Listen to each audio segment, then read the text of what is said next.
Aujourd'hui, jeudi 12 novembre 2020, 6e jour de prière. Des rencontres qui transforment la vie ou le mode de vie chrétien et les médias. Dans la Bible et le livre de la Genèse, au chapitre 27, verset 18, Isaac pose cette question. « Qui es-tu, mon fils » Jacob a-t-il prévu qu'Isaac, son père, lui poserait une telle question ? Peut-être qu'il espère, et prie même pour, que cette rencontre soit avare de paroles, que son père savoure en silence le mets servi et qu'il le bénira. Il ne lui restera alors qu'à sortir de la tente. Un plan simple, sans complication. Mais voilà, confronté à la question d'Isaac, il lui faut bien répondre. S'il dit « Je suis Jacob, ton fils », il sera honnête, mais en même temps, Isaac découvrira le poteau rose. Qu'arrivera-t-il alors de la bénédiction souhaitée ? Tournera-t-elle en malédiction ? Coincé, Jacob décide de mentir. « Je suis Ésaü, ton fils aîné ». Il prétend être son frère pour recevoir la bénédiction. Pas vraiment convaincu, Isaac y va de nouvelles tentatives pour découvrir l'identité de celui qui le sert. Finalement, Jacob réussit à passer pour Ésaü et Isaac le bénit. Il nous faut être authentiques. Klaus Popa, qui a rédigé cet article, nous dit « Il y a quelques années, j'ai discuté de l'utilisation des médias dans l'évangélisation avec un dirigeant de l'Église. Au milieu de notre conversation, il m'a dit « Dans l'évangélisation publique, nous, les adventistes, avons toujours été des pionniers dans l'utilisation des médias les plus modernes. Dans les années 1990, nous nous sommes tournés vers l'évangélisation par satellite pour partager le message des 3 anges avec un public plus large encore. Quelques années plus tard, nous avons lancé nos propres chaînes de télévision. Bientôt, nous exploiterons le plus grand réseau de télévision chrétienne du monde. Ainsi, en utilisant différents types de médias, nous avons atteint, et continuons d'atteindre, des millions de personnes dans le monde entier avec la bonne nouvelle d'un Dieu d'amour. Quelle immense bénédiction ! Après une pause, il a repris. « Tu sais, je me demande parfois si nous avons tendance à diffuser un monde de la foi magnifique, parfait, un monde qui ne correspond en rien à ce que nous sommes dans la vie de tous les jours. » Après une seconde pause, il a ajouté « Sur quoi nous concentrons-nous principalement ? Sur l'étalage de ce que nous devons croire et sur la façon dont nous devons exercer notre foi ? Se pourrait-il que ce faisant, nous préférions passer à côté de nos défauts, de nos besoins et de nos échecs ? Nous avons du mal à admettre à nous-mêmes et aux autres que nous ne sommes pas aussi bons que nous le souhaiterions et que nous ne sommes pas animés de la foi idéale comme nos émissions l'exigent. De telles questions réclament une réponse personnelle. Personne ne peut répondre pour quelqu'un d'autre. Cependant, beaucoup parmi nous sont confrontés à une dynamique similaire dans le partage de leur foi. En tant que communauté de foi, nous voulons amener le plus grand nombre de personnes possible à connaître Dieu. Avec cet objectif en tête, il est tentant de nous concentrer sur la démonstration de l'idéal et non de la réalité. Pourquoi ? Premièrement, parce que chacun souhaite atteindre et vivre l'idéal. Deuxièmement, parce que la communication de cet idéal semble avoir un plus grand impact. Les experts en marketing, en effet, et en publicité prouvent chaque jour que des sourires parfaits, des corps parfaits, des plages parfaites et des couchers de soleil parfaits font tout vendre. Du dentifrice, des boissons gazeuses, des voitures et bien plus encore. Troisièmement, parce que le partage de la foi comprend l'enseignement de la loi de Dieu, des vérités universelles, ainsi que des principes indépendants de la culture, de l'époque et des autres êtres humains. Quatrièmement, parce que tout ça concerne Dieu, sa bonté, sa miséricorde, son plan du salut pour l'humanité, et pas nous. Enfin, parce que nous ne voulons pas que les gens perdent leur confiance en Dieu et abandonnent la foi à cause de nos imperfections. Ce sont là des raisons aussi bonnes que compréhensibles de diffuser une foi idéale et une vie parfaite. De même, notre inquiétude, voire notre crainte que les gens puissent se détourner de Dieu lorsqu'ils voient nos imperfections, peut nous amener à cacher les côtés moins reluisants de nous-mêmes et à nous montrer meilleurs que nous ne le sommes vraiment.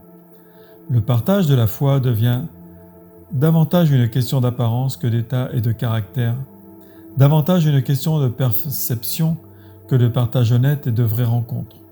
L'évangélisation par les médias nous permet de transformer l'expérience religieuse en un idéal de perfection encore plus facile à projeter que lors de rencontres personnelles, car les médias s'interposent entre les gens. L'heure de vérité. Il semble qu'en tant que communauté de foi, notre crainte du rejet soit au centre de tout ça, tant individuellement que collectivement.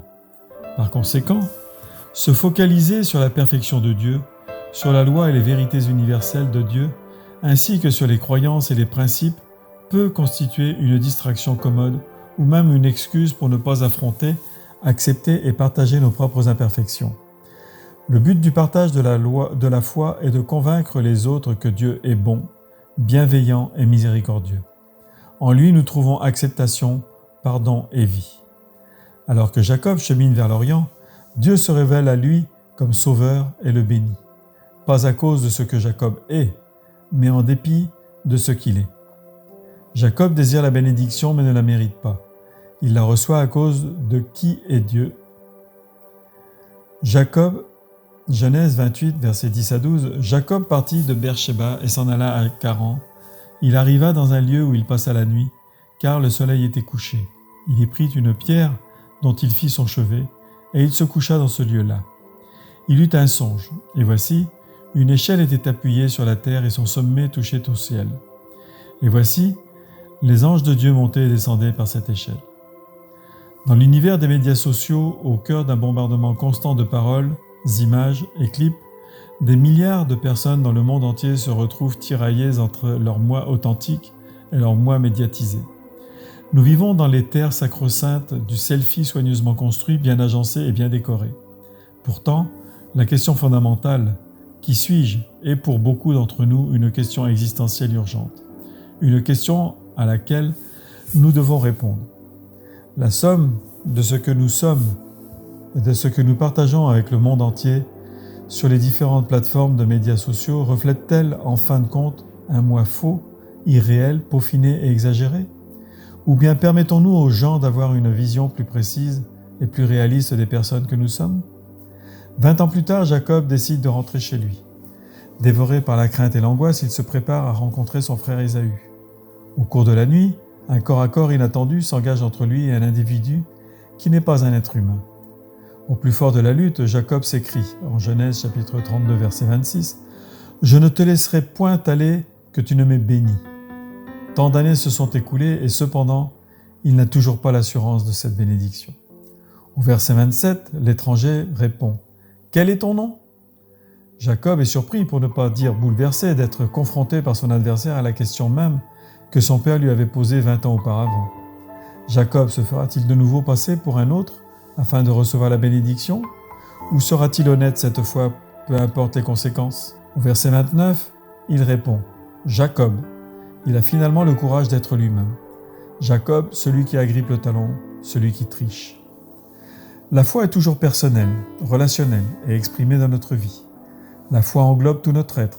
Le partage de la foi et de la vie d'une manière globale implique le partage du bon et du mauvais, de nos succès et de nos échecs, de nos luttes et de nos défis, de notre amour, de notre contrition. La Bible ne craint pas la vulnérabilité. Les auteurs des Écritures ont partagé ouvertement et de manière transparente toute l'histoire, et pas seulement les épisodes reluisants. Lors de cette rencontre inattendue avec Dieu, Jacob dut se confronter à lui-même. Il décida d'admettre qui il était. Oserons-nous emprunter ce chemin, nous rendre vulnérables pour que les autres puissent nous voir?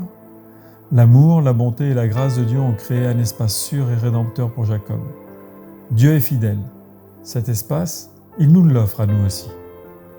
Je vous invite à réfléchir sur les 3 points suivants. Premièrement, pourquoi est-il aussi difficile d'être authentique et de montrer qui nous sommes vraiment? Deuxièmement, quelle est la relation entre la consommation de médias et la présentation des médias?